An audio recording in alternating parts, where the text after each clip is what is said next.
Hello दोस्तों, कैसे हो आप सब। मैं भी बढ़िया ही होंगे। तो चलिए फिर आज के मैथ के मॉक टेस्ट को स्टार्ट करते हैं, जो कि आपका बिल्कुल एक्सपेक्टेड पेपर रहने वाला है, जो आपके एग्जाम में आएगा। इसमें जो भी क्वेश्चंस है वो आपके हार्डली 1 से 2 महीना पहले एग्जाम में हुए क्वेश्चंस है। वही ज़्यादा कोई 2 साल 1 साल पुराने क्वेश्चंस नहीं है, खाली 1 से 2 महीने पहले जो एग्जाम्स हुए हैं वही क्वेश्चंस है। इसमें आपकी जेके एसएसबी एसएससी के बहुत सारे क्वेश्चंस आपको देखने को मिलने वाले हैं, और ये मैं चुन चुन कर क्वेश्चंस लेकर आया हूं, जो कि आपके एग्जाम के लिए काफ़ी इंपॉर्टेंट क्वेश्चंस है ये। ठीक है जी, आप चाहो तो इन सभी पर्टिकुलर क्वेश्चंस को गूगल पे सर्च कर सकते हो, ताकि आपको पता चल सके ये किस किस एग्जाम में पूछे गए हैं। ठीक है, तो चलिए फिर स्टार्ट करते हैं आज के मॉक टेस्ट को। आज के मॉक टेस्ट का पहला क्वेश्चन आपकी स्क्रीन के ऊपर रहा, परसेंटेज का क्वेश्चन है, जो कि आप इसका आंसर आसानी से दे सकते हो। ठीक है जी, तो चलिए फिर दे दीजिए इसका आंसर। क्या कहा है? In a city the population is increase by 12%, due to covid like virus it decreases by 12%। The population of the city at present इतनी है। द इनिशियल पॉपुलेशन आपका सिटी आपने बतानी है। ठीक है जी, बता दीजिए फिर इसका। आसान है कि नहीं है? देखो, इसको करवाने के लिए बहुत सारे मेथड्स होते हैं, जैसे कि मैं आपको पहले मेथड से समझाता हूँ, मेथड नंबर 1। ठीक है, जो कि आपका नॉर्मल बेसिक मेथड है। कहा है पॉपुलेशन सिटी की पहले इंक्रीज हुई 12% से, फिर डिक्रीज होगी, और फाइनल जो उसकी पॉपुलेशन बची है सिटी की वो ये बची है। आपको बतानी है इनिशियल में कितनी पॉपुलेशन थी। हम मान लेते हैं इनिशियल में एक्स पॉपुलेशन थी, फिर हुआ क्या, 12% से बढ़ गई। अगर वो पॉपुलेशन अपने आप में 100% थी, तो 12% से बढ़ गई, मतलब कितनी होगी, 112 होगी। फिर क्या हुआ, फिर पॉपुलेशन डिक्रीज होगी 12% से। अगर वो अपने आप में 100% थी, तो 12% से जब डिक्रीज हो जाएगी तो कितने बन जाएगा, 88। और फाइनल जो आपकी पॉपुलेशन बची है वो कितनी बची है, 295680 बच चुकी है। ठीक है जी, समझ आ गई कहानी। अब क्या है, अब आपको इस x की वैल्यू निकालनी है, सॉल्व कर लीजिए। जैसे कि आप x की वैल्यू निकालोगे तो क्या हो जाएगा, 295680 इंटू आपके पास आ जाएगा 100, इंटू आपके पास आ जाएगा 100। ये नीचे वाले 100 दो ऊपर आ गए, और 112 इंटू 88। ठीक है जी, जी आ गया। ज़्यादा दिनों के बाद क्लास ले रहा हूँ तो थोड़ा सा हैंड राइटिंग में प्रॉब्लम आ चुकी है ना, क्योंकि बहुत ज़्यादा बिजी शेड्यूल था यार। पहले बहुत कोशिश की मैंने कि कोई वीडियो रिकॉर्ड कर दूँ पर टाइम ही नहीं मिलता था। चलिए, आज से जितना मिलेगा टाइम, जो मिलेगा, हर एक मॉक टेस्ट लेकर आऊँगा आपके लिए। इंग्लिश के भी होंगे, कंप्यूटर के भी होंगे, सभी मॉक टेस्ट आएंगे आपके लिए। ठीक है, आप देखो इसको आप सॉल्व कैसे करोगे। क्या आप पूरा इसको काटोगे? आपको मैंने एक चीज़ सिखाई थी डिजिटल सम नाम की, उसको अभी आपने उपयोग करना है। वो इसी समय के लिए सिखाई थी कि इतनी बड़ी बड़ी कैलकुलेशन जहाँ पे आ जाए वहाँ पे डिजिटल सम घुसा दो। सबसे पहले आप ऑप्शन पे देखोगे, क्या हमारे सारे के सारे ऑप्शंस डिफरेंट बन रहे हैं कि नहीं बन रहे हैं डिजिटल सम की मदद से। अगर आपको डिजिटल सम की कहानी बताऊँ तो वो क्या होती है, उसका सिंपल सा एक ही मतलब होता है, सभी डिजिट्स को ऐड करते जाओ बस। ठीक है, जैसे मैं ऑप्शन नंबर ए में देखूं, 3 + 1 कितना हो गया, 4 हो गया, और 4 में जब 3 ऐड किया कितना हो गया, 7 हो गया। इट मीन्स इसका डिजिटल सम कितना आ रहा है, 7 आ रहा है। ठीक है, इसका देख लेते हैं, 8 और 2 कितना हो गया, 10, और 10 को आपस में जोड़ूंगा, 1 + 0 करूंगा, कितना आ जाएगा, 1 आएगा। इसका डिजिटल सम 1 आ गया। क्लियर। अब देख लीजिए 3 और 2 कितना होता है, 5, इसका डिजिटल सम 5 आ गया, और जहां पे 3 आ गया। सभी के डिजिटल सम अलग आ रहे हैं, इट मीन्स इस क्वेश्चन में मैं डिजिटल सम लगा सकता हूं। ठीक है, डिजिटल सम लगाने का सिर्फ एक नियम याद रखना, डिवाइड में नीचे आपका 3, 6 और 9 नहीं बनना चाहिए। अगर वो बन जाता है फिर आपका डिजिटल सम वहां पे फेल हो सकता है। ठीक है, पहले अगर मैं नीचे चेक करूं तो 8 और 8 कितने होते हैं, 16 हो गए। अब 16 को मैं आपस में ऐड करूं, 1 + 6 तो कितना आ गया, 7 बन गया। भाई यहाँ तो 7 आ गया, नीचे नीचे कितना आ गया, 7 आ गया, और इंटू 2 + 1 + 1 कितना हो गया, 4 हो गया, 4 इंटू 7 हो गया। ठीक है, ऊपर देख लेते हैं, 9 को ऐड करने की जरूरत नहीं होती है, चाहे आप करो चाहे ना करो कोई फर्क नहीं पड़ता है, तो मैं 9 को ऐड नहीं करने वाला। ठीक है, आगे चेक कर लेते हैं हम, 6 और 2 कितने हो गया, 8 हो गया, 8 और 8 कितना हो गया, 16 हो गया, और ये 5 कितना हो गया आपके पास, 21 हो गया। और 21 को वापिस से जब आप ऐड करोगे 2 + 1 में, तो आपके पास ऊपर बच जाएगा 3 इंटू 1 1 है, उससे मल्टीप्लाई करो चाहे ना करो कोई फर्क नहीं पड़ेगा। ठीक है, 3 / 4 इंटू 7, अब 7 इंटू 4 करूंगा कितना बन जाएगा, 28 बनेगा। 28 को आपस में जोड़ूंगा, 8 + 2 कितना आ गया, 10 आ गया। इट मीन्स आपका डिजिटल सम नीचे क्या बन रहा है, 1 बन रहा है, और नीचे हमें 1 ही बनाना होता है। ठीक है, तो आपका फाइनल जो डिजिटल सम आया वो कितना आया, 3 आ गया, ऊपर बचा है 3। ठीक है, तो 3 आपका कहां दिख रहा है, ऑप्शन नंबर डी में दिख रहा है, यही आपका सही आंसर है। चाहे कैलकुलेशन करके देख लो चाहे ना करो, आपका आंसर डी ही सही है, जो कि आपका टाइम बचाएगा। जी मैंने आपको समझाने के लिए टाइम लिया, इसको आप 1 सेकंड में सॉल्व कर सकते थे। ठीक है, अब अगर आप सोच रहे हो सर इतना एक्स मान के नहीं करना, आपको इसका मेथड नंबर 2 भी दे देता हूँ मैं, वो भी उसमें भी कोई खास फर्क नहीं है। अगर आप देखोगे इसी से ही बना है वो मेथड नंबर 2 भी, वो है आपको क्रॉस मल्टीप्लिकेशन का मेथड, जिसमें कि देखिएगा पहले क्या कहा कि सिटी की जो पॉपुलेशन है वो इंक्रीज होती है 12% से, ठीक है। यहाँ पे आप क्रॉस मल्टीपल छोड़ के आपको पता है यहाँ सक्सेसिव भी लग सकता है, ठीक है, चाहे जो मर्जी लगाओ लग सकता है वो। सक्सेसिव की अगर मैं बात करूँ, देखो एक इंक्रीज हो रहा है एक डिक्रीज हो रहा है, मतलब कि आप यहाँ सक्सेसिव घुसा सकते हो।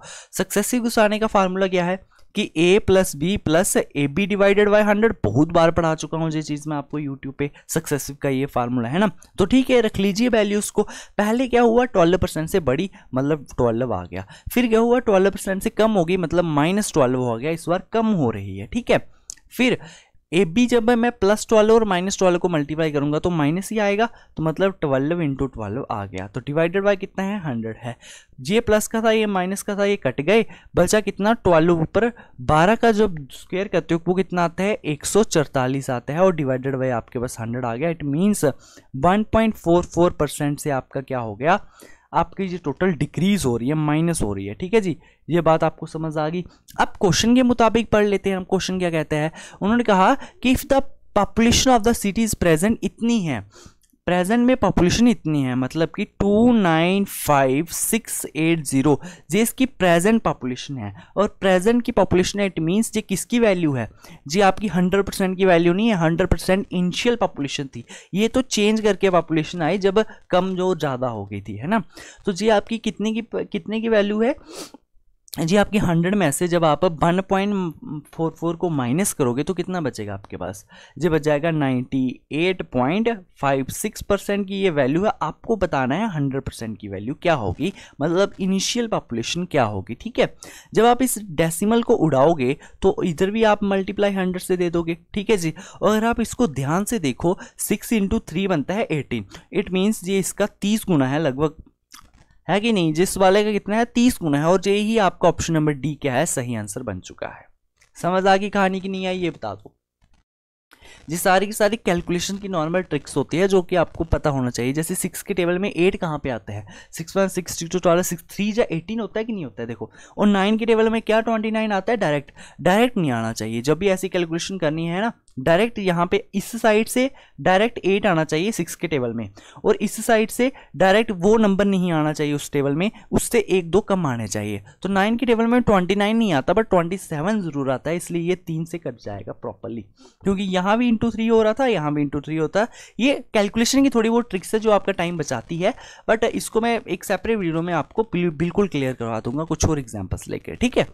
नेक्स्ट क्वेश्चन के ऊपर आ जाइए। आज मॉक टेस्ट है, ज़्यादा टाइम इसमें नहीं हम वेस्ट करेंगे, ठीक है। क्वेश्चन को ध्यान से पढ़ो, क्या कहा है an article sold for after giving 2 successive discounts of 8% and 12%।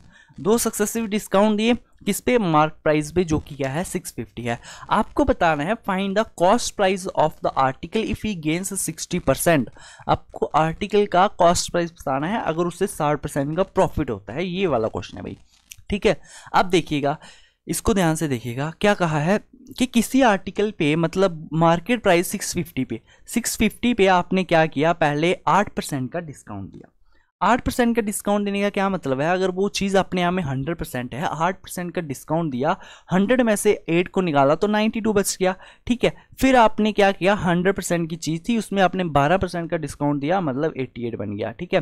Final आपको क्या निकालना है, कॉस्ट प्राइस निकालना है। उसके लिए आप क्या करते हो, 100 से मल्टीप्लाई देते हो, बट आप तो कॉस्ट प्राइस नहीं पूछा, आपसे कहा है आर्टिकल में गेन भी हुआ है 60% का, मतलब कि डिवाइड कर दोगे आप किससे, 100 में 60 का गेन हुआ है तो 160 से आप क्या करोगे, डिवाइड करवा दोगे। इस पॉइंट को जरूर समझ लेना ध्यान से, सिर्फ इंटू 100 से मल्टीप्लाई करके मत आ जाना, क्योंकि आपसे सिर्फ कॉस्ट प्राइस नहीं पूछा गया, आपसे ये भी कहा गया है कि आर्टिकल में प्रॉफिट हो रहा है हमें इस 60% का।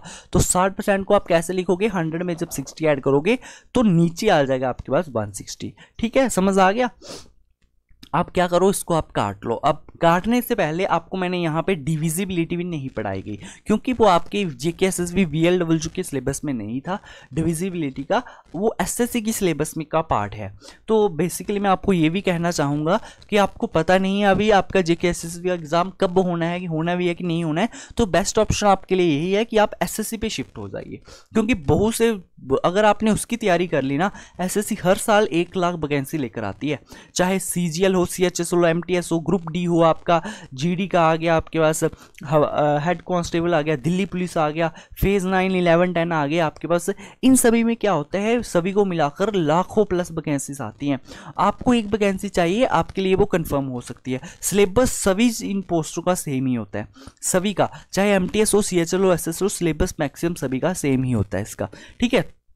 अगर आप इसकी तैयारी करोगे ना, तो आपके लिए वो जीके एसएससी में भी बेनिफिट देगा ही देगा। तो मैं तो कहूँगा कि भी एसएससी में मूव ऑन हो जाइए, क्योंकि वहाँ पे आपका डिविजिबिलिटी का मेथड है, और डिविजिबिलिटी अगर आपको आती होगी तो आप इसको देखते ही उड़ा दोगे। वो भी कैसे, देखिएगा, जैसे कि आपको पता है यहाँ 88 है, मतलब 11 का मल्टीपल है कि नहीं। 11 का मल्टीपल है आपके पास क्या, 88 है। तो ऑप्शन में जो भी आपका 11 का मल्टीपल होगा ना, वही आपका सही आंसर होगा।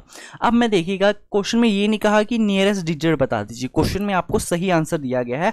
अगर नियरेस्ट डिजिट कहा होगा तब वो क्वेश्चन में साफ साफ लिख देता कि ऑप्शन जो है एक्यूरेट आंसर नहीं है इसका, इसमें आपको नियरेस्ट इंटीजर बताना है। बट ये इसका एक्यूरेट आंसर है, क्वेश्चन में ऐसा कुछ नहीं दिया नहीं गया। इट मीन्स जो आपका ऑप्शन होगा वो भी 11 का मल्टीपल होगा, पर उसके लिए आप चेक कर सकते हो, जैसे 9 + 2 कितना होता है, 11 होता है, और 8 + 3 कितना होता है, 11 होता है। आपका ऑप्शन नंबर ए ही होगा, है बिल्कुल सही आंसर है। चाहे आप काट कूट के इसको सॉल्व कर लो, आपका यही आंसर आएगा। पर अगर आपको डिविजिबिलिटी का पता होगा ना, तो आप खेल जाओगे इससे, मैं बता रहा हूँ। इस ऐसे नहीं एसएससी वाले 9-10 मिनट में मैथ सॉल्व कर जाते हैं, उनका सिलेबस ही ऐसा है ना, जब आप तैयारी करोगे ना, आपको हर एक चीज़ सीखने को मिल जाएगी। अब आपके सिलेबस का पार्ट नहीं है डिविजिबिलिटी वगैरह, तो मैं नहीं पढ़ाई मैंने उस चीज़ को, वरना मैं ज़रूर पढ़ाता उसका, ठीक है। बढ़ते हैं नेक्स्ट क्वेश्चन की तरफ। नेक्स्ट क्वेश्चन आपका मेंसुरेशन 3D से पूछा गया। कहा है slant height and the radius of a circular cone are इतनी इतनी दे दी गई है। आप कोन लिखते हो ऐसे करके, ऐसे आपका कोण आता है, ठीक है, ऐसे आपका कोण आ गया। क्या कहा गया है जी, आपकी हाइट आ गई, स्लैंट हाइट कितनी दे दी गई 11 सेंटीमीटर, और रेडियस आप दे दिया गया 6 सेंटीमीटर, ठीक है। पूछा क्या गया, what is the curve surface area of cone, cone का कर्व सरफेस एरिया पूछा गया है, जो कि आपको फार्मूला नॉर्मल सा पता भी होना चाहिए। कर्व सरफेस एरिया का क्या फार्मूला होता है, अभी मेंसुरेशन मैंने जहाँ यूट्यूब पे नहीं पढ़ाई आपको, पर जब भी पढ़ाऊंगा ना, तो फार्मूला कभी रटने को नहीं कहूँगा, आपको उसका बेसिक सिखा दूंगा कि फार्मूला बना कैसे, ठीक है। अब कर्व सरफेस एरिया क्या निकालना है, आपको कोन का निकालना है, जो कि आपको पता होता है πr/l होता है। l क्या है, स्लैंट हाइट है, रेडियस है, वही तो उसने सब कुछ दिया गया है, आपको कुछ भी तो नहीं करना था इसमें।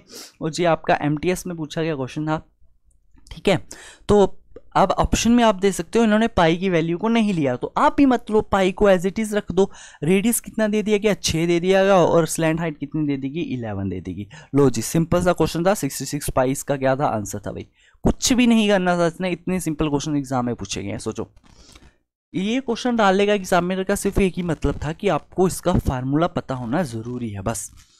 3D में जब भी क्वेश्चन आएगा डायरेक्ट फार्मूला बेस्ड आएगा, तो फार्मूलास 3D के आपको आने चाहिए, ठीक है। वो जो फार्मूलास जब मैं पढ़ाऊंगा ना, आपको बस ऐसा पढ़ाऊंगा कि शक्ल देख के आपको क्या होना चाहिए, उसकी सब कुछ कसमें बातें याद आने चाहिए, बस। जैसे ये कौन बना दिया मैंने, इसको देख के पता चल गया इसने क्या क्या कहानियाँ बताई थी हमें, पहले कभी बताता था कौन भाई साहब, है ना। उसकी वही होता है, जैसे ही आपको मिल जाती है ना आपको मैडम रोड पे, तो उसकी आपकी हर एक बातें भी ज़्यादा आने लगती है, तो यही कहानी होती है, ठीक है। बड़े फिर नेक्स्ट क्वेश्चन की तरफ आ गया आपके पास। नेक्स्ट क्वेश्चन कहा है साइड ऑफ ट्राइंगल आर इतनी इतनी दे दी गई है, what is the radius of circum circle of this triangle. काफी अच्छा क्वेश्चन और काफी इंपॉर्टेंट क्वेश्चन आपके एग्जाम के लिए। दो होते हैं, एक होता है इन सर्कल, एक होता है सर्कम सर्कल। अब सर्कम सर्कल जो होता है ना, जैसे आपके ट्राइंगल है, ट्राइंगल के बाहर वाले जो होता है ना सर्कल, ऐसे करके बनता है, ये होता है आपके पास सर्कम सर्कल। जो ट्राइंगल के अंदर बनेगा वो इन सर्कल होता है। सर्कम सर्कल आपको दे दिया गया, क्या कहा गया आपको, ये कहा गया कि साइड्स हमने दे दी है, आपको बताना है रेडियस ऑफ सर्कम सर्कल का, ट्राइंगल का। तो रेडियस निकालने का सिंपल सा एक फार्मूला होता है, उस फार्मूले को याद रख लेना। जब भी मैं चीज़ें पढ़ाऊंगा ना, एक सेपरेट आपको डिटेल में फार्मूले समझा दूंगा सारे, डोंट वरी। बट अभी मॉक टेस्ट चल रहा है तो फार्मूला पता होना चाहिए। फार्मूला क्या होता है, ABC/4 इंटू आपके पास ये आ जाता है ट्राइंगल मतलब कि एरिया, ठीक है, ये फार्मूला होता है आपके पास। साइड्स तो चलो आपको दे देगी, आपको एरिया नहीं पता है ट्राइंगल का। एरिया निकालने के लिए आप क्या करते हो, जैसे कि आपके पास एक ट्राइंगल है, ये वाली ट्राइंगल क्या है आपके पास 12, 9 और 9 आपके पास क्या दे दिया गया, ये ट्राइंगल दे देगी आपको। ठीक है, कहा इसका एरिया निकाल दो। अब एरिया इसका आप इक्विलेटर ट्राइंगल के फार्मूले से मतलब की मदद से भी निकाल सकते हो, क्योंकि आपकी दो साइड्स आर इक्वल। बट मैं आपको यहाँ इक्विलेटर यूज़ करना नहीं कहने को कह रहा। सपोज करो आपकी तीनों वैल्यूज अगर अलग होती तो अब आप क्या करते, तब आपको यूज़ करना पड़ता है हीरोन्स फार्मूला। वो फार्मूला क्या कहता है, सबसे पहले आपको सेमी पैरामीटर निकालना है। तो सेमी पैरामीटर निकालने के लिए क्या करते हो, तीनों साइड्स को जोड़कर डिवाइडेड बाय 2 कर देते हो। तो 12 + 9 करोगे कितना बन जाएगा, 30 बन जाएगा। डिवाइड बाय 2 करोगे आपके पास 15 आ जाएगा। 15 आ गया आपके पास क्या, सेमी पैरामीटर। तो हीरोन्स फार्मूला क्या कहता है, हीरोन्स फार्मूला कहता है S × S - A × S - B × S - C। ये आपका है हीरोन्स फार्मूला। इसमें जब आप वैल्यूज पुट करते हो तो सेमी पैरामीटर की वैल्यू कितनी आएगी 15, 15 × 15 - A करोगे। A आप किसी को भी मान लो, 9 को मान लो, 2, 12 को मान लो, कोई फर्क नहीं पड़ेगा। तो 15 - 12 करोगे तो 3 आ जाएगा। 15 - 9 करोगे तो 6 आ गया, तो 6 आ गया। ठीक है जी, लो जी आपके पास ये बन चुका है। ठीक है, 6 6 2 बार है तो 6 बाहर आ गया।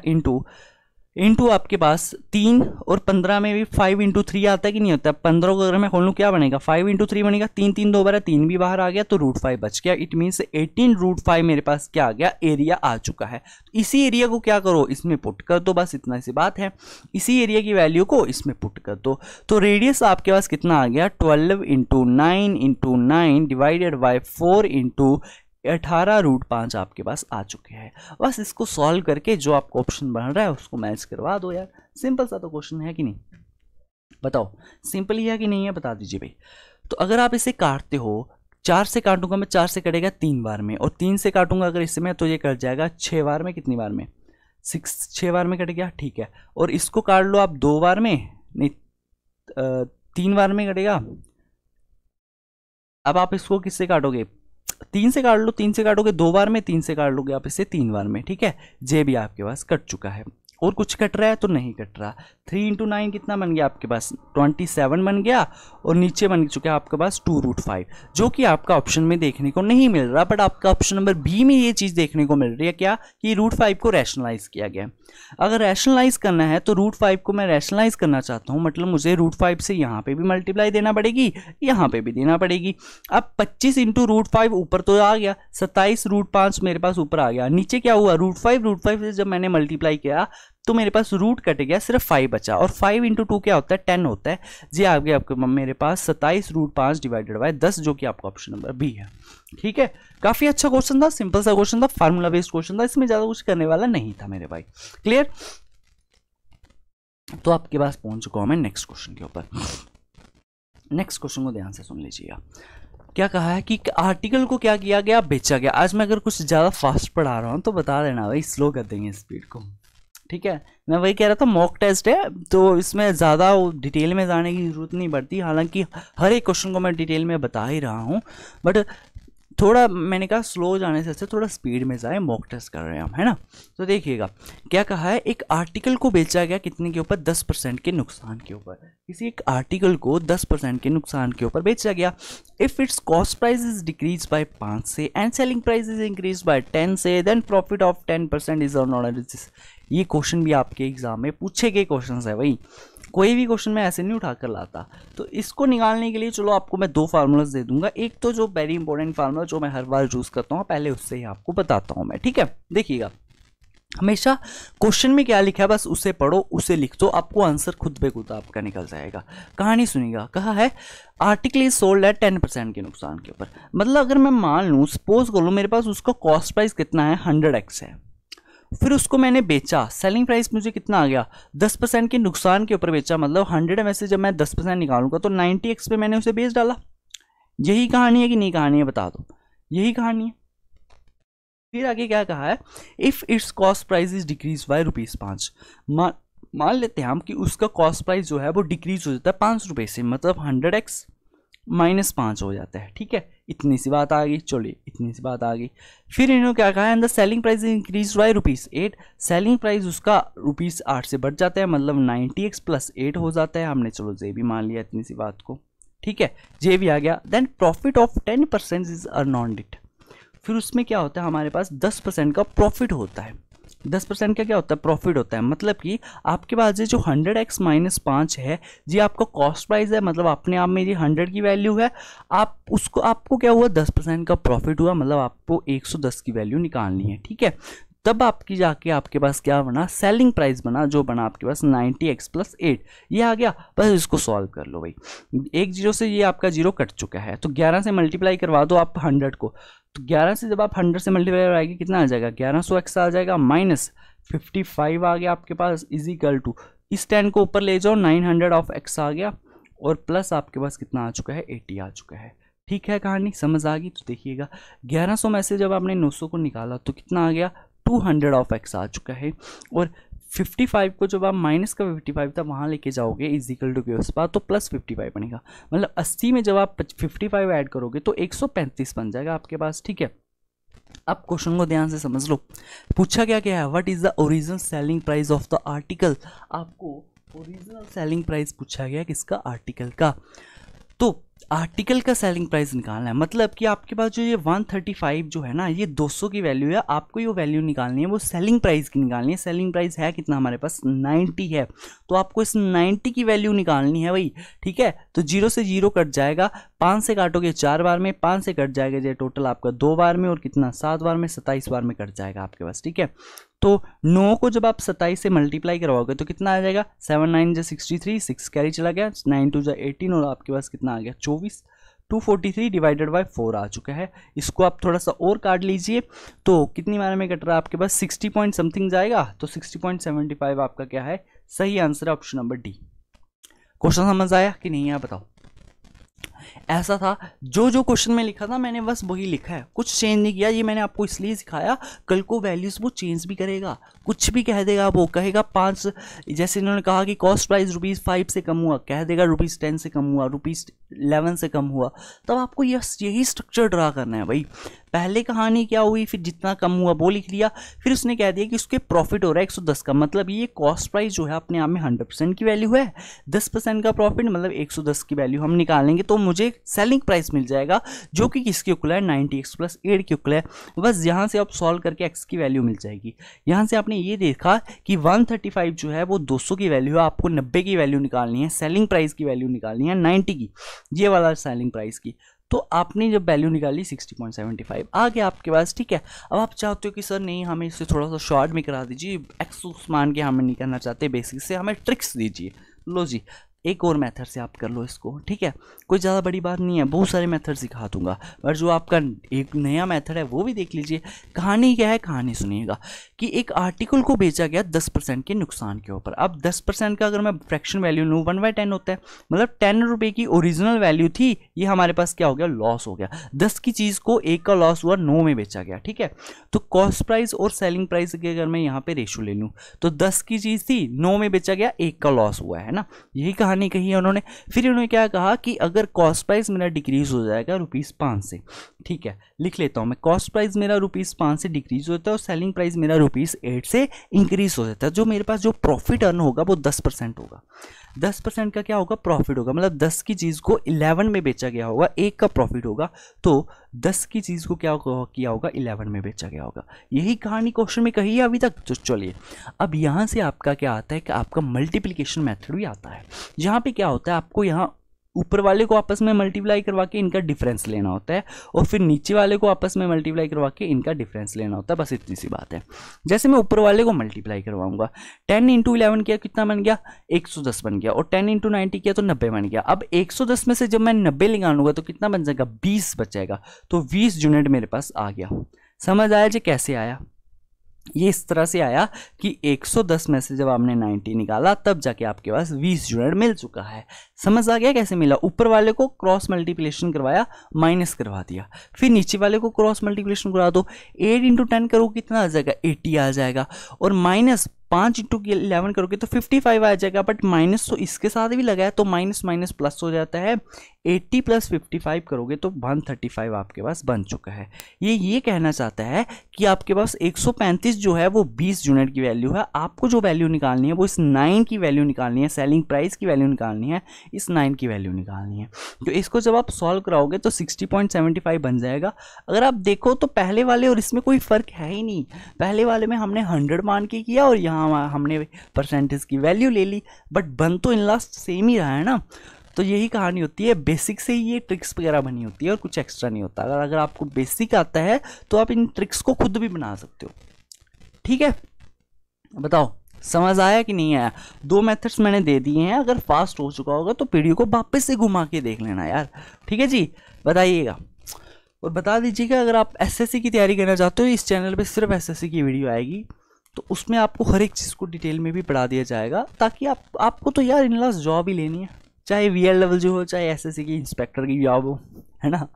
चलिए भाई स्टार्ट करते हैं, नेक्स्ट क्वेश्चन को देख लेते हैं। क्या कहा है इस क्वेश्चन में? कंपाउंड इंटरेस्ट का क्वेश्चन कहा है। कंपाउंड इंटरेस्ट ऑन रुपीज़ इतना फार 2 ईयर्स के लिए 30%, इतने के लिए इतने हैं। सेकेंड आपको कंपाउंड इंटरेस्ट बताना है, जैसे इतनी सी बात है।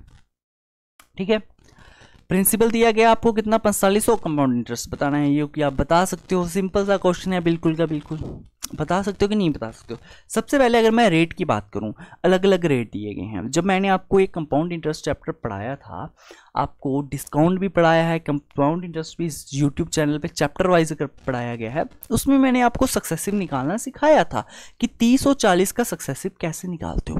30 और 40 का आप सक्सेसिव कैसे निकालते हो? यहाँ तो आप फार्मूला यूज़ कर लो कि a plus B plus A B divided by 100 और फिर काटने पीटने बैठ जाओ। या फिर एक डायरेक्ट एक शॉर्ट ट्रिक आप यूज़ कर सकते हो इनके लिए। वो शॉर्ट ट्रिक क्या है? आप ऐसा कर सकते हो कि शॉर्ट ट्रिक्स क्या होती है उसको याद रख लेना कि जब भी 2 अलग अलग आपको रेट का सक्सेसिव निकालना हो, चाहे सेम रेट हो चाहे अलग हो, कोई फर्क नहीं पड़ेगा। उसको निकालने के लिए आप सिंपली एक काम करोगे, पहले आप इन दोनों रेट्स को ऐड कर लोगे। ठीक है, 40 प्लस 30 कितना हो गया आपके पास? 70 हो गया। फिर एक डेसिमल लगाओगे, डिजिट लगाओगे एक डेसिमल, फिर उसके बाद आप क्या करोगे, इनको आपस में मल्टीप्लाई करवा दोगे। 40 और 30 को आपस में मल्टीप्लाई करवाओगे तो कितना बन गया आपके पास? 1200 बन गया। लो जी बन गया। बस एक बात हमेशा याद रखना, इस डेसिमल के बाद हमेशा सिर्फ 2 डिजिट से रहेंगे लास्ट वाले। तो इसमें लास्ट वाले 2 डिजिट्स रहेंगे, मतलब यहाँ सिर्फ 2 जीरो ही रहेंगे। ये टोटल 12 का 12 इस तरफ आ जाएगा। तो 17 में जब आपने 12 ऐड किया तो 82% आपके पास क्या हुआ? टोटल आपके पास रेट जो है वो बन चुका है। बताओ समझ आया कि नहीं आया? वापिस से आपको ये फार्मूला समझा देता हूँ मैं, लिख लेना, एक नोट बनाकर लिख लेना। जब भी आपको डिफरेंट रेट से एक सिंगल रेट में आपको लाना है, उसका सक्सेसिव निकालना है, फार्मूला डायरेक्ट आप यूज़ कर सकते हो। क्या करना है? सिंपल सी बात है, दोनों रेट्स को ऐड करना है। पहले आपने 30 और 40 को ऐड किया, 70 बन गया। फिर एक डेसिमल लगा दो, आपस में उन्हें दोनों रेट को मल्टीप्लाई करवा दो। मेरे पास 1200 बन गया, 1200 बन चुका है। बट एक रूल होता है, डेसिमल के बाद सिर्फ 2 ही डिजिट्स रह सकते हैं, तो बाकी को डेसिमल के दूसरी तरफ ले आओ। 2 जीरो को मैंने वहाँ रहने दिया, लास्ट वाले 2 डिजिट्स को, बाकी बचे हुए को इधर ले आया। 70 में जब मैंने 12 को ऐड करवाया तो 82% मेरे पास क्या हुआ? रेट बन चुका है। अगर रेट निकल गया ना तो कंपाउंड इंटरेस्ट में निकल जाएगा। कहा है 4500, ये 4500 है जी आपका क्या है? प्रिंसिपल है। और प्रिंसिपल अपने आप में हमेशा 100% होता है। आपको रेट की वैल्यू निकालनी है, 82 की वैल्यू निकालनी है आपको। ठीक है जी, तभी जाके आपका कंपाउंड इंटरेस्ट निकलेगा। तो निकाल दो भाई, 2 जीरो से 2 जीरो कट गया। आपको जस्ट 45 और 82 को आपस में मल्टीप्लाई करवाना है, तो करवा दीजिए। 45 का 2 गुना 90 होता है, 45 का 8 गुना 36 होता है। 3690 आपके पास क्या है? आंसर होता है। बस ये नॉर्मल कैलकुलेशन तो आपको आनी चाहिए ना। अब ऐसे थोड़ी करने बैठोगे 5 इंटू 2 कितना होता है? 10 होता है, 0 फिर कैरी। तो अरे सिंपल, 45 को 2 से करवाया 90 आ गया, 45 को 8 से करवाया 36 आ गया। 3690 आपके पास आंसर है ना। इसमें इतना ज़्यादा सोचना नहीं होता। तो बढ़ते हैं नेक्स्ट क्वेश्चन की तरफ। क्या कहा है देख लीजिए। ए बस कवर ए distance without stoppage 90 kilometre per hour से चलती है, while returning cover the same distance with stoppage. जब वो बस बिना रुक रुक के चल रही थी तब उसकी जो एवरेज स्पीड थी ना वो थी 90 किलोमीटर प्रति घंटे की। बट जब वो रुक रुक के चलने लगी तब उसकी स्पीड बन गई 75 किलोमीटर पर आवर। आपको बताना है find the average stoppage time per hour. आपको एवरेज स्टॉपेज टाइम बताना है, बस इतनी सी बात है। ठीक है, बस इतनी सी बात है। इसको निकालने के लिए जस्ट आपको मैं शॉर्ट ट्रिक्स देना चाहूँगा। इसमें आपको कभी भी बेसिक में नहीं घुसना होता, क्योंकि बहुत सी शॉर्ट ट्रिक है इसके लिए, तो सिर्फ शॉर्ट ट्रिक का इस्तेमाल करना है। क्या है, हमेशा आपको पहले बिना स्टॉपेज वाला टाइम को लिखना है, स्पीड को लिखना है, जो कि आपके पास 90 आ गई। फिर उसमें से आपको स्टॉपेज वाली स्पीड को माइनस करवाना है और डिवाइडेड बाय जो बिना स्टॉपेज वाली स्पीड है उसको लिख देना है, और इनटू आपको टाइम से मल्टीप्लाई करवाना है। टाइम कितना है, टाइम कहा है, टाइम पर आवर पूछा गया ना, find the average stoppage per hour के हिसाब से पूछा गया, मतलब 1 घंटे में कितने स्टॉप लेती है वो। 1 घंटे में कितने मिनट होते हैं, 60 मिनट, तो 60 से आप मल्टीप्लाई करवा दोगे। अगर वो 1.5 घंटे के खाएगा तो 1.5 घंटे में कितने मिनट होते हैं, 90 मिनट, तो 90 से मल्टीप्लाई करवा देना। ठीक है, लो जी भाई सॉल्व कर लीजिए इसको। 90 माइनस 75 किया तो 15 आ गया, डिवाइडेड बाय 90 आ गया, इंटू आ गया आपके पास 60 आ गया है। ठीक है, आ गया कि नहीं आ गया बता दो। तो 15 से काटोगे इसको 6 बार में, 6 से काट लो इसको 10 बार में, तो 10 मिनट्स का क्या है उसका एवरेज स्टॉपेज टाइम है। ठीक है जी, क्वेश्चन आ गया, समझ आ गया। ऑप्शन नंबर सी क्या है इसका बिल्कुल सही आंसर है। हमेशा जब ऐसा क्वेश्चंस आएगा, और ये क्वेश्चंस आता भी है, जब आएगा चाहे बस हो चाहे कार हो, जैसे भी ट्रैवल कर रही है बिना स्टॉपेज और स्टॉपेज के, तो अब आपने क्या करना है, पहले हमेशा लिखनी है बिना स्टॉपेज वाली स्पीड को, फिर माइनस करवाना है स्टॉपेज वाली स्पीड को, डिवाइडेड बाय ओरिजिनल जो उसकी बिना स्टॉपेज वाली स्पीड है उससे डिवाइड करवाना है, और इनटू आपको जो टाइम पूछा गया है उससे मल्टीप्लाई करवा देना है, आपका एवरेज स्टॉपेज टाइम निकल जाएगा। ठीक है, ज़्यादा कुछ नहीं इसमें समझना होता। बढ़े फिर नेक्स्ट क्वेश्चन की तरफ, तो आ जाइए नेक्स्ट क्वेश्चन की तरफ। क्या कहा है कि the 3 circles of radius 7 centimetre are placed in such a way that the E circle touches the other 2 but will be the area of the portion inclusive. ये क्वेश्चन ना आपका जीके एसएस में भी इतनी बार रिपीट हो चुका है ना, क्या बताऊं मैं आपको। मतलब ये सिर्फ अदर एग्जाम से लिया गया नहीं, आपके जेकेएसएसबी के एग्जाम में भी बहुत बार पूछा गया ऐसा क्वेश्चन। और इस क्वेश्चन की अगर मैं अब आपको बात बता दूं, ये क्वेश्चन आपका जो सीएचएसएल का एग्जाम नहीं हुआ एसएससी का, मुझे अच्छे क्वेश्चन लगे एसएससी के, तभी मैं लेकर आया, क्योंकि ये आपके जेकेएसएसबी में भी पूछे गए क्वेश्चन है, तो तभी मैं नए पैटर्न के लेके आया हूँ।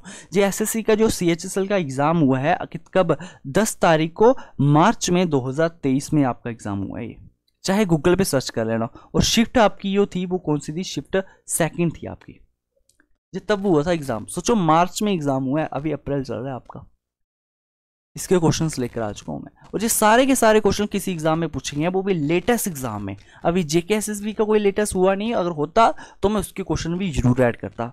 अगर आपके एग्जाम से पहले अगर कोई एग्जाम होता है ना, आपको डेफिनेटली उसके क्वेश्चंस देखने को मिलेंगे, चाहे उसकी आंसर की आई कि नहीं आई या नहीं आई हो, चाहे कोई बुक पे क्वेश्चन वो छपा हो या ना छपा हो, बट आपके मॉक टेस्ट में ये क्वेश्चंस आपको जरूर देखने को मिलेंगे। और विद टैग भी लगा होगा, प्रूफ भी आपको एक शॉर्टकट तरीके से बताया जाएगा। ठीक है जी, तो देख लीजिए, अभी ये क्वेश्चन किसी बुक में भी नहीं छपा हुआ है, आ गया, इतना अपडेटेड पढ़ाते हैं हम आपको। तो ऐसे क्वेश्चन आपकी जेकेएसएसबी में पूछे गए, तो ऐसे क्वेश्चन को करना कैसे है ये देख लीजिए। फिक्स पैटर्न पे ये क्वेश्चंस होते हैं, इसमें ज़्यादा दिमाग लगाने की वाली बात ही नहीं होती है। कहा है 3 सर्कल्स क्या करते हैं, टच करते हैं एक दूसरे को। अब एक दूसरे को जब 3 सर्कल्स बाहर से टच करेंगे तो कैसे करेंगे, सपोज करो एक सर्कल जहाँ पे है, दूसरा सर्कल आपके पास जहाँ पे है, तो तीसरा सर्कल डेफिनेटली यहाँ पे ही आएगा, तभी वो आपस में टच कर पाएगा या नहीं कर पाएगा, चाहे ऊपर आएगा या नीचे आएगा, यही बात होगी। फिर इन्होंने क्या कहा है, 3 सर्कल्स ऑफ रेडियस कितना उनका 7 सेंटीमीटर है, मतलब रेडियस जहाँ पे भी 7 है, यहाँ पे भी 7 है, यहाँ पे भी 7 है, और यहाँ पे भी 7 है, और यहाँ पे भी 7 है, और यहाँ पे भी 7 है। एक आपको नीचे अंदर एक ट्राइंगल दिखती है बन की। ठीक है, ये कहानी ने कही है, what will be the area of the portion enclosed by these 3 circles. आपसे एरिया पूछा गया है, कौन सा एरिया पूछा गया है उसको ध्यान से देखना। आपसे ये वाला एरिया पूछा गया है कि इन सर्कल के वो जब आपने मैच करवाया, जोड़ा, इसके बीच में एक एरिया बच गया है, आपको इस एरिया की वैल्यू बतानी है, ये वाले रेड वाले एरिया की। बताओ बता सकते हो कि नहीं बता सकते हो, बता दीजिए, बता सकते हो आप कि नहीं बता सकते हो।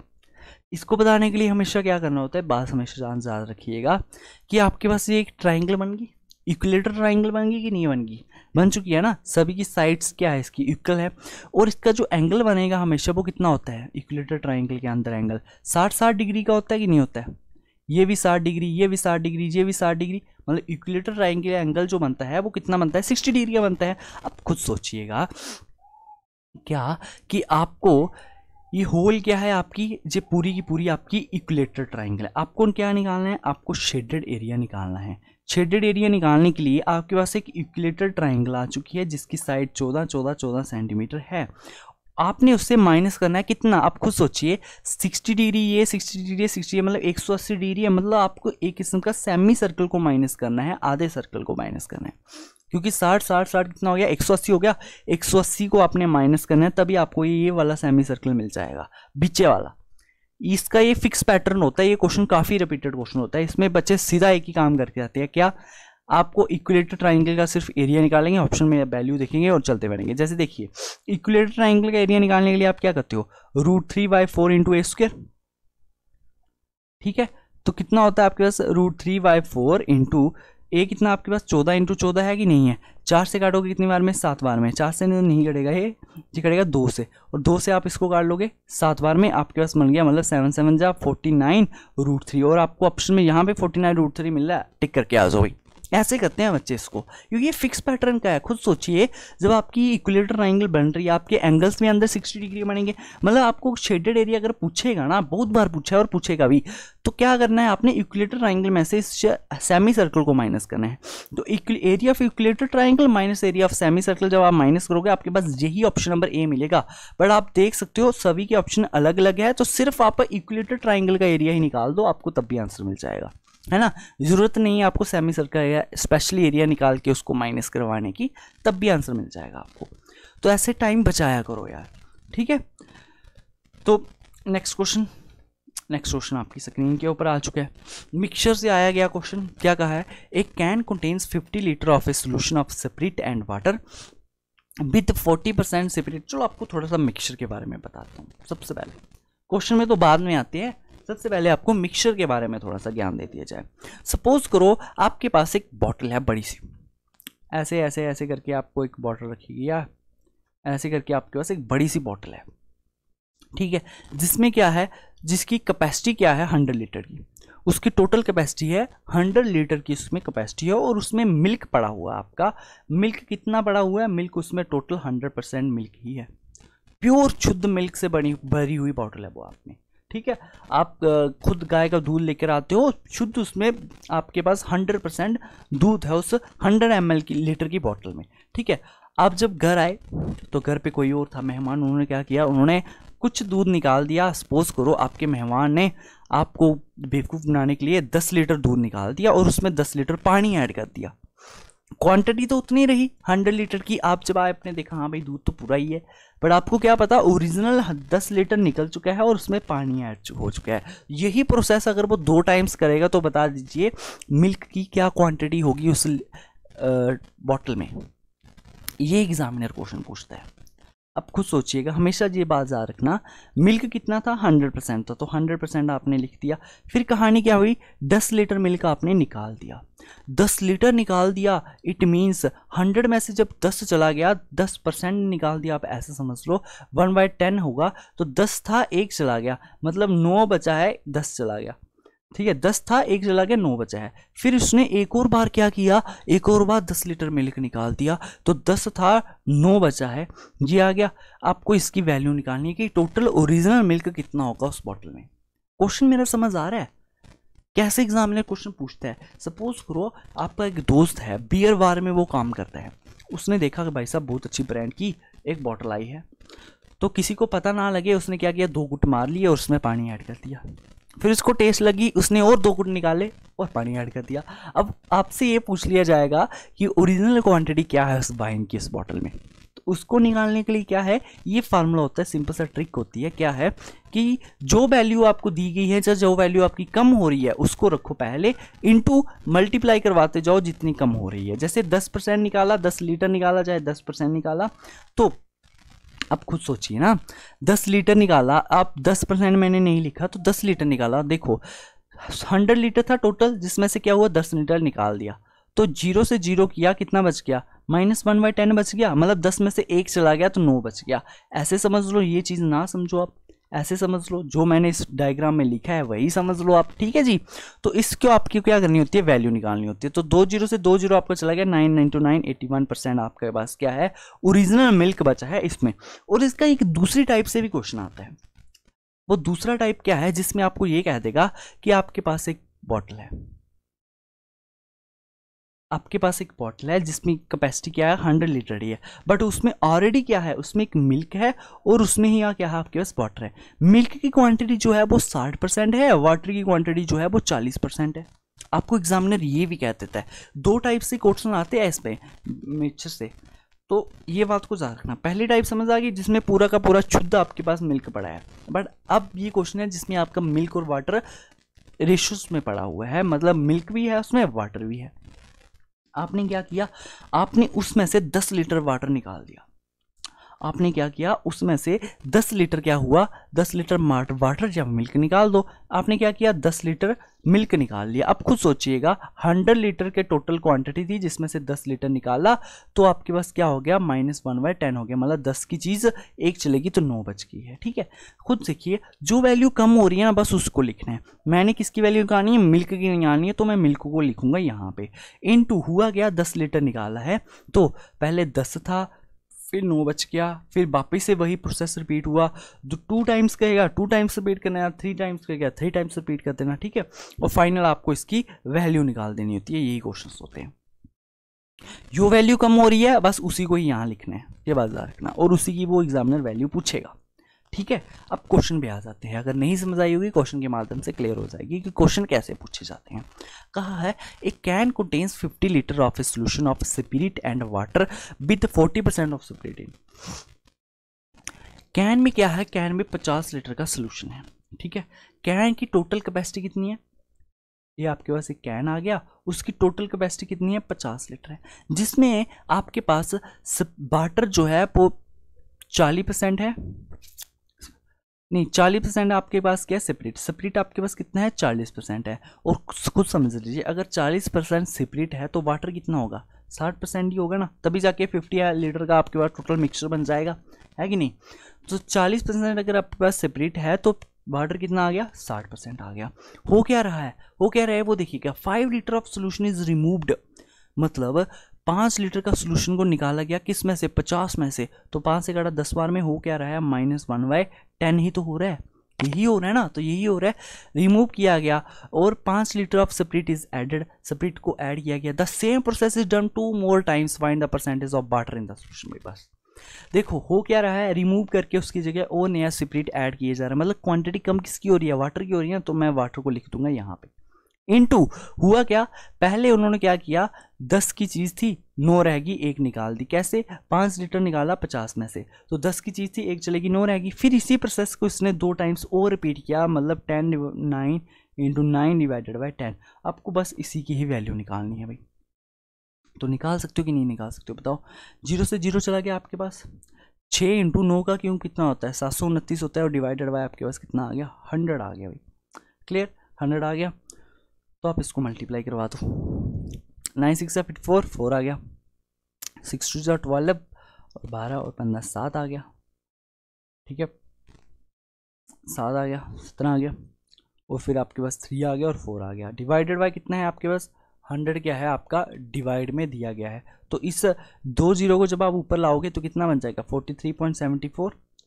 तो नियरेस्ट ये आपका किसके आ रहा है, 44% के आ रहा है, जो कि आपको कहा भी है क्वेश्चन में, rounded off to the nearest integer. Option number B आपका बिल्कुल सही आंसर है। ठीक है, बताओ समझ आ गया कि नहीं आ गया, बड़े नेक्स्ट फिर। काफ़ी अच्छा मॉक टेस्ट है आज का, तो ऐसे ही क्वेश्चन आपको एग्जाम में भी देखने को मिलेंगे, रेडी रहो। ठीक है, कोई नई चीज़ समझ आ रही तो डेफिनेटली पूछा करो, हर एक का कमेंट मैं पढ़ता हूँ। अब इसको देख लीजिए क्या कहा है, in the given figure D parallel BC है, if AD is equal to 5 centimetre, जैसे सब दिया गया आपको, देन एसी की वैल्यू पूछी गई है, इस पूरे एसी की आपको वैल्यू पूछी गई है। ठीक है, सिंपल सी बात है, सुनिएगा। अपने अभी सिमिलैरिटी और कॉन्ग्रुएंसी इस यूट्यूब चैनल पे नहीं पड़ी है। ज्योमेट्री मैंने स्टार्ट की थी, सिर्फ 2 ही वीडियोस आई, उसका रिस्पांस नहीं बिल्कुल अच्छा रहा, फिर मुझे ज्योमेट्री बंद करना पड़ी। बट हाँ, जब आप इंटरेस्टेड हो गए ज्योमेट्री पढ़ने में तो आपको सिमिलैरिटी और कॉन्ग्रुएंसी भी पढ़ाई जाएगी, जो कि आपके सिलेबस का पार्ट है। ठीक है, उसका क्या रूल होता है देखिएगा, जब ये वाली आपकी लाइंस एक दूसरे के पैरेलल हो जाती है ना, जैसे इन्होंने कहा है डी पैरेलल बीसी, तब आपकी जो रेशो होती है ये वाली की, जब आपकी जो इसकी और इसकी रेशो होती है वो सेम होती है एज इट इज इसकी रेशो के। समझ आई, मतलब ए डी बी डी की जो रेशो होगी वही रेशो होगी ए ई और इसी की। खुद समझ लीजिए इस बात को, ठीक है। बात समझ आई। जो रेशो AD/BD की होगी वही रेशो AE/EC की होगी। अब यहाँ देखिए 5 का 2 गुना हुआ है क्या, 10 हुआ है, तो 8 का 2 गुना कितना होता है, 16 होता है। और बच्चे क्या करते हैं, 16 आंसर टिक करके आ जाएंगे, ऑप्शन नंबर डी। अरे क्वेश्चन में तो देख लो पूछा क्या गया है आपसे, EC नहीं पूछा गया, AC पूछा गया है। AC मीन्स की पूरा 16 और 8 कितना होता है आपके पास, 24 होता है। ऑप्शन नंबर ए आपका बिल्कुल सही आंसर है भाई। बताओ समझ आया, आया कि नहीं आया समझ, बता दीजिए भाई जल्दी से जल्दी। काफ़ी अच्छे क्वेश्चन है आज के लेवल में, है ना। तो ये सिमिलैरिटी और कॉन्ग्रुएंसी से लिया गया है। आप चाहोगे जब आप इसकी प्रैक्टिस करवाऊंगा मैं आपको, तो आप देखते ही इसका आंसर दे दोगे बिना पेन उठाए, ठीक है। नेक्स्ट क्वेश्चन आपकी स्क्रीन के ऊपर ये दिया गया है, बिल्कुल सिंपल सा क्वेश्चन भाई। देखो आपने अगर थोड़ा बहुत भी अलजेब्रा पढ़ा होगा तो ये चीज़ आपने बहुत बार देखी होगी यार, बहुत बार। जब भी आपने अलजेब्रा पढ़ा होगा, अभी शायद मैंने नहीं पढ़ाया अलजेब्रा यहाँ, तो जब भी आप पढ़ोगे ये चीज़ आप बहुत बार देखोगे। जो आपके पास होता है x² + y² + z का square is equal to xy + yz + zx, ये किसके इक्वल होता है पता है, x = y = z। ये सभी आपस में इक्वल होते हैं, ये आपकी आइडेंटिटी है यार, ठीक है। x की वैल्यू अगर 1 है तो y की भी 1 होगी, तो z की 1 होगी। इसमें अगर मैं पुट कर दूँ 10 + 5 + 7 और डिवाइडेड बाय 13 + 6 + 3 आ जाएगा मेरे पास, कितना बन गया, 7 और 5 22 बन गया, डिवाइडेड बाय 13 6 3 9 बन गया, और जे भी आपके पास 22 बन गया। काटोगे आपके पास 1 आ गया। ऑप्शन नंबर डी आपके पास बिल्कुल सही आंसर है। दो जी 1 सेकंड का क्वेश्चन था, अगर आपको ये आइडेंटिटी पता होती तो। अगर नहीं पता होती तो इस क्वेश्चन को आप छोड़ के आ जाते, है ना। नेक्स्ट क्वेश्चन भी देख लेते हैं भाई जी। आ गया आपके पास, 2 circle touches each other externally, the radius of first circle with centre A इतना है, द रेडियस। देखो टच कर रहे हैं, एक्सटर्नली टच कर रहे हैं वो, ठीक है। एक्सटर्नली क्या कर रहे हैं, टच कर रहे हैं। अब इसको थोड़ा सा ना टेंजेंट्स की कहानी समझाता हूँ मैं आपको। एक होता है आपकी ये सर्कल है और एक ये सर्कल है, एक आपकी लाइन आती है, टेंजेंट आता है, इन दोनों को टच करता है, इसे हम कहते हैं डायरेक्ट कॉमन टेंजेंट। और एक आपका ऐसा भी होता है, यहाँ एक सर्कल है, दूसरा एक सर्कल है, एक लाइन आई आपकी, यहाँ से इसको काट के ऐसे चलेगी, इसे कहते हैं हम ट्रांसवर्स कॉमन टेंजेंट। 2 तरह के ऐसे टेंजेंट्स बनते हैं, बट आपको डायरेक्ट अभी इसके बारे में नहीं समझाऊंगा, इसके बारे में हम बाद में समझेंगे जब हम पढ़ेंगे। अभी आपको मॉक टेस्ट चला है, तो डायरेक्ट कॉमन टेंजेंट की अगर मैं कहानी समझाऊँ आपको, क्वेश्चन में क्या कहा है, 2 सर्कल है एक्सटर्नली टच कर रहे हैं। जब भी एक्सटर्नली टच करेंगे ना, तभी इसकी जो वैल्यू निकालनी होती है इस डायरेक्ट कॉमन टेंजेंट की, वो क्या आती है, हमेशा याद रखना, इसकी जो वैल्यू होती है वो 2 × √R1 × R2 होती है। बस इतनी सी बात होती है। क्वेश्चन में आ जाए, क्वेश्चन में समझिएगा। कहा है कि टचेस कर रहे हैं एक्सटर्नली ईच, और उसका रेडियस भी दिया गया कितना, 18 और R दिया गया, 18 R दिया गया ना, तो सिंपल सी डायरेक्ट कॉमन टेंजेंट की वैल्यू कितनी होती है, DCT की वैल्यू क्या होगी आपके पास, 2 √R1 × R2 होगा। इट मीन्स 2 आपके पास 18 × 8 आ जाएगा। लो जी निकाल लो रूट इसका, ठीक है। 18 का 2 × 18 का जब आप 8 गुना करते हो तो 144 आएगा आपके पास। तो 144 12 का स्क्वायर होता है, तो 12 2 × 12 आ गया आपके पास, जो कि कितना आ गया, 24 सेंटीमीटर आपके पास आ चुका है। बिल्कुल सिंपल सा question, option number C answer है बिल्कुल सही, ठीक है। ऐसी पीपीटीज को थोड़ा सा टाइम जरूर लगता है यार, बहुत टाइम लगा मुझे ये क्वेश्चंस ढूंढने के, लेकिन आपको इंपॉर्टेंट्स काफ़ी क्वेश्चंस तो आपको सेट कर दूँ इस पीपीटी में, तभी कहीं ना कहीं वीडियो लेट हो जाती थी यार। एक तो शेड्यूल बहुत बिजी रहता, जब टाइम मिलता था मैं पीपीटी बनाने बैठ जाता था, और रिकॉर्ड करने का टाइम ही नहीं मिलता था, यही कहानी होती थी, ठीक है। तो उम्मीद करता हूँ आज का मॉक टेस्ट आपको समझ आया होगा। सारे क्वेश्चंस तो नहीं कर पाए, बहुत सारे क्वेश्चंस हैं अभी, बट टाइम भी बहुत ज़्यादा हो चुका है, तो ज़्यादा वीडियो लंबी हो जाएगी, उसका फ़ायदा कुछ नहीं होगा, ठीक है कि नहीं। अभी क्वेश्चंस बहुत थे, तो प्रैक्टिस करना, ये सभी क्वेश्चंस हैं। आपको 3 क्वेश्चंस बचे हैं, इसकी प्रैक्टिस करना, अगर हो जाएंगे तो बढ़िया, नहीं हो जाएंगे तो मैं करवा भी दूंगा आपको, ठीक है। अगर इसकी बात करूँ, ऐसे क्वेश्चन मैं आपको बहुत बार करवा चुका हूँ भाई, है ना, बहुत बार करवाया है ना। इसका आंसर दे दो, चलो चलते चलते। Difference between the simple interest and compound interest for 2 years 20% per annum compounded half yearly कहा है। थोड़ा सा क्वेश्चन में बदलाव किया गया। देखिए सिंपल इंटरेस्ट निकालना हो 2 सालों का तो कितना होता है, 20% 1 सालों में मिल रहा है, तो 2 सालों में कितना मिलेगा आपको, 40% सिंपल इंटरेस्ट की। तो सिंपल सी बात होती है। कंपाउंड इंटरेस्ट जब आप निकालोगे 2 साल का, वो भी कंपाउंडेड हाफ ईयरली, मतलब अब आपको जो किस्तें देनी है ना, वो 6-6 महीने के बाद देनी है। 2 सालों में टोटल में कितनी किस्तें दोगे, 4 किस्तें दोगे ना, तो 4 टाइम्स क्या करोगे आप, किस्तें दोगे। और हाफ ईयरली का है, मतलब रेट जो आपको लगेगा 20% नहीं, वो आपको अभी 10% लगेगा, ठीक है। रेट जो आपको लगेगा वो कितना लगेगा, 10% लगेगा, और हाफ ईयरली 10% का जब रेट हो, 4 बार देना हो, तब आपको बहुत बार मैंने कंपाउंड इंटरेस्ट में ये टेबल बना के बताया, हमेशा जो वैल्यू आएगी वो कितनी आएगी, 46.41% आएगी। ये मैंने आपको कहा था, चाहे रट भी लेना, ज़्यादा टाइम मत लगाना, क्योंकि 5% और 10% के ऊपर बहुत बारे क्वेश्चन आते हैं, और जैसे यहाँ पे भी आया 10% के रेट के ऊपर 4 बार देना है, तो ये इसका क्या होता है, रेट ऑफ इंटरेस्ट होता है। ठीक है, तो निकाल लो। क्या कहा है आपको, कहा है 10,000। 10,000 क्या है आपका प्रिंसिपल है, अपने आप में कितना होता है, 100% होता है। कहा है डिफरेंस 40% सिंपल इंटरेस्ट है, 46.41% आपका कंपाउंड इंटरेस्ट है, तो इनका डिफरेंस कितना आ जाएगा, 6.41%। ठीक है, और 6.41% आपको आ गया, ये आपको वैल्यू निकालनी है। अगर मैं इस डेसिमल को उड़ा दूं, नीचे कितना आ जाएगा, 100 आ जाएगा। 2 जीरो से 2 जीरो चला गया, 2 जीरो से 2 जीरो चला गया, 641 आपके पास क्या, सिंपल आंसर था ऑप्शन नंबर सी। ठीक है, 2 क्वेश्चन आएंगे, उसको ट्राई करना, और फिर नए मॉक टेस्ट के साथ जरूर मिलेंगे। आपको मैथ्स की भी जो चैप्टर्स बचे हुए हैं वो भी कवर करवा दूंगा मैं आपको। इंग्लिश के भी मॉक टेस्ट आने हैं, कंप्यूटर के भी आने हैं, रीजनिंग के भी आने हैं, सारे आएंगे। और इन क्वेश्चंस को ना आप गूगल पे चेक करके देख लिया करोगे कब आए हैं क्वेश्चन। ये क्वेश्चन और कोई नहीं पढ़ाएगा आपको, मेहनत लगती है इन सभी चीज़ों में, है ना। तो ठीक है भाई, आज की लेक्चर के लिए बाय बाय, मिलेंगे किसी नई वीडियो के साथ।